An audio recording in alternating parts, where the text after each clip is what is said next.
ठीक है। हाँ। वो किसके पास है? ये किसका पास है? देखिएगा इधर पैसा भी है। पैसा भी है? हाँ। चलो दुकान में जाएगा, दुकान में जाके वो बोलेगा। हाँ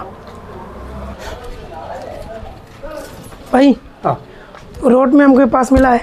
हाँ। इसका अंदर पैसा भी है। यस ये पैसा भी है, जिसका पास है हाँ। उसको दे दो, ठीक है? Okay okay.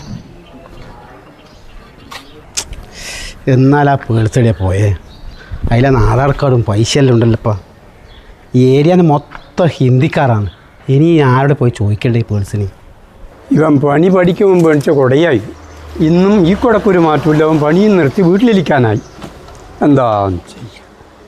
ആരട്ടാ ആരെ പേഴ്സ് കൊണ്ടുപോയി രാവിലെ തന്നെ. അതിനൊന്ന് പൈസയുണ്ട്, അന്വേഷിക്കാൻ ഒരു സ്ഥലവും ബാക്കിയില്ലായിരുന്നു. ഹിന്ദിക്കാരുടെ കൈമാറ്റം കിട്ടിയില്ല, പിന്നെ അത് നോക്കണ്ടല്ലേ. പേഴ്സ് കിട്ടിയിട്ടുണ്ടോയെന്ന് ചോദിക്കും. ശരി, പേഴ്സ് കിട്ടിയിട്ടുണ്ട്. ഇതാന്ന് നോക്കിയാൽ ആരട്ടാ ഇതന്നെ പേഴ്സ്, പൈസയുണ്ട്. ഇതാരാ കൊടുത്തതിന്? കൊണ്ട് തന്നവരണ്ട് ഹിന്ദിക്കാരാണ്. പക്ഷേ കാര്യങ്ങൾ മനസ്സിലാക്കാണ്ട് നമ്മൾ ആരെയും അങ്ങനെ ആക്ഷേപിക്കരുത്.